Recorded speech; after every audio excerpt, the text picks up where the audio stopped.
Hey guys, it's Miss Larison. I have another great read aloud for you today. This one is called Read All About It, and it is by Laura Bush and Jenna Bush. And something interesting about these two authors, they wrote the book together. They are a mom and a daughter. The mom is Laura, the daughter is Jenna, and here's a picture of them on the back. And something interesting is that Laura Bush was married to a former president.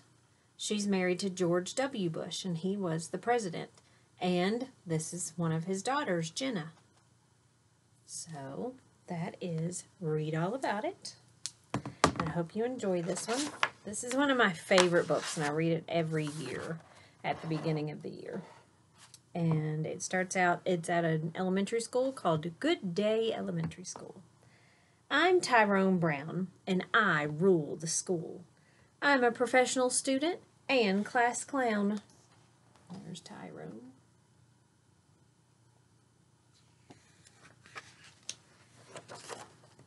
Let me introduce you to my pals. The kid genius in the glasses is Edmund. Jane is the girl with the legs like branches. And this is my best friend, Big D. We always keep our class in line. And that's Miss Libro, our homeroom teacher. She's all right, but we don't exactly see eye to eye. And then she's saying, Tyrone, what's your favorite book? And I told her books are so last year. You can see here his friends and Miss Libro, his teacher.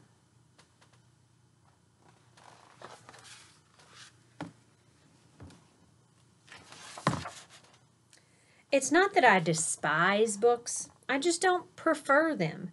I like playing freeze tag with my friends and catch with my dad and helping my mom pull the pesky weeds from the front yard. These things are real. As I told you earlier, I rule school. I love watching Mr. Lumquist scratch his head in awe when I solve the math problem of the day. Every day. Miss Toadskin thinks she can gross us out with her science experiments, but I live for that stuff. And of course, I'm the king of the monkey bars. I'm everywhere. Well, everywhere except one place.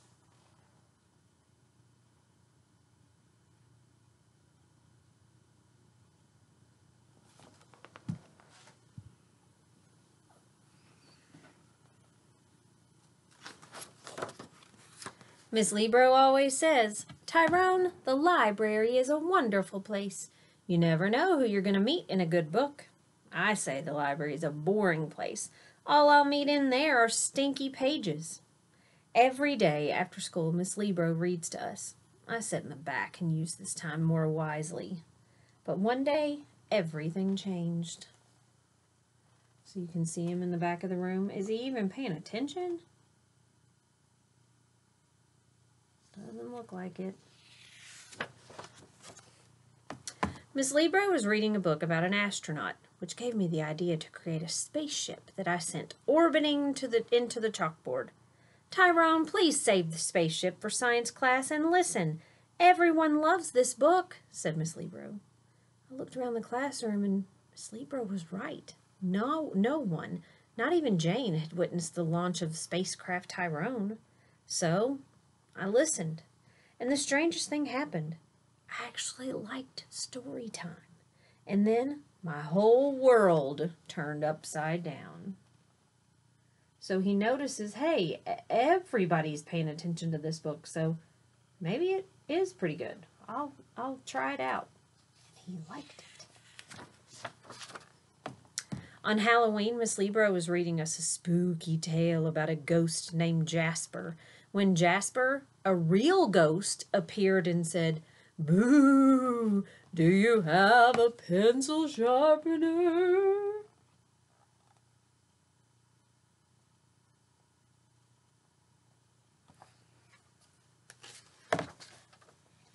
Characters started appearing regularly. During a story about our founding fathers, Benjamin Franklin stepped into our classroom flying a kite. So whatever book Miss Libro reads, a character from the book shows up. On Valentine's Day, Miss Libro read us a fairy tale. Just as the prince was about to save the princess, A fire-breathing dragon flew in the window.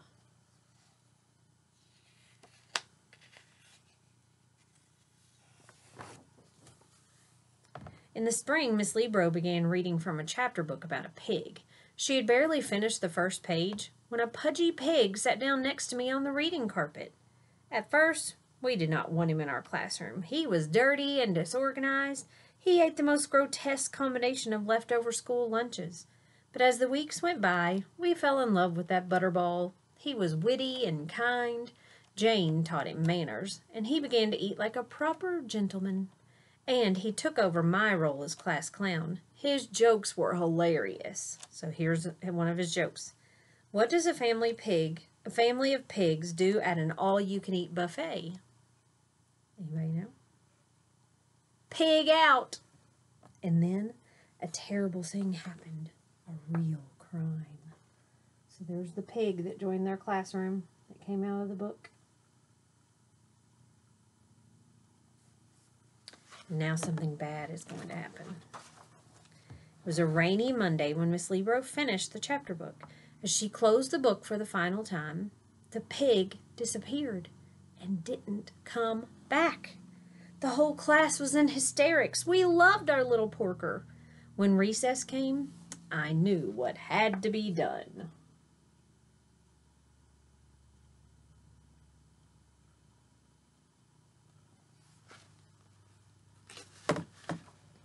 Don't worry, this pig napping is just a case for Tyrone and his posse, I said.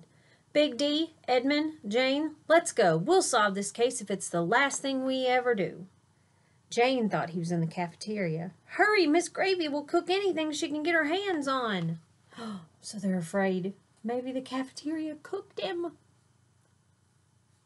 They might turn him into bacon. But luckily for the pig, we were having spaghetti for the lunch. And the cafeteria lady says, I haven't seen him, but he would be tasty for next week's breakfast.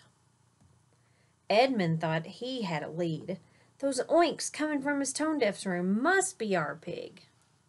So they were probably singing Old MacDonald Had a Farm.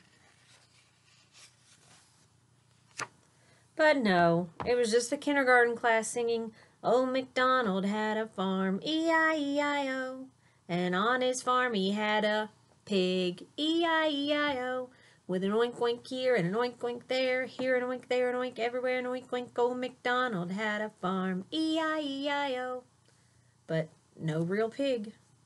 We were about to give up hope when Big D had a breakthrough in the case. I've got it. I bet Coach Smith has recruited him for the football team. He would be great at defense. But again, there were no leads. Coach Smith said he hadn't seen a pig anywhere.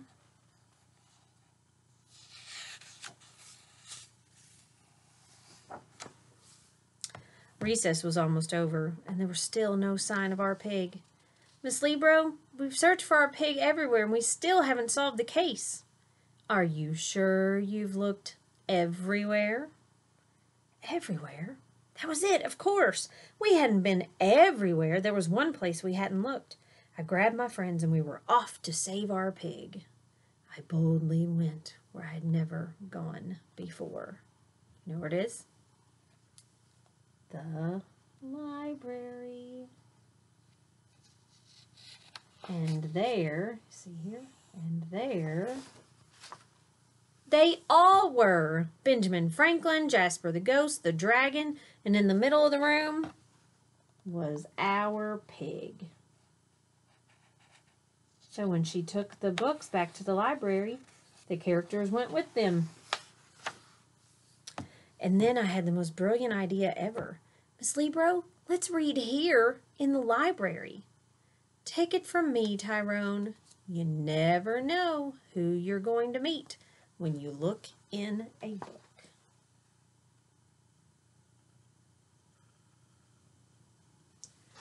The end. And that was Read All About It. And I bet you know why I like that book, because I love books and I love the library. But I also love how at the beginning of the book, Tyrone was like, Psst, I'm not listening to this story time, and thought it was silly and wasn't even paying attention, was turning around and writing on his shoes. And then he noticed, hey, everybody's paying attention. Maybe I'll listen to this book. And you know what ended up happening? He ended up loving the book. So maybe we all need to do that. Just give books a chance. You might start a book. I've done this before. I've started a book and I'll read like a chapter and I'm like, I don't like this book at all. But you keep going and keep reading and you end up loving the book. And like Miss Libro said, you never know who you'll meet when you read a book. Now, I have a surprise to show you.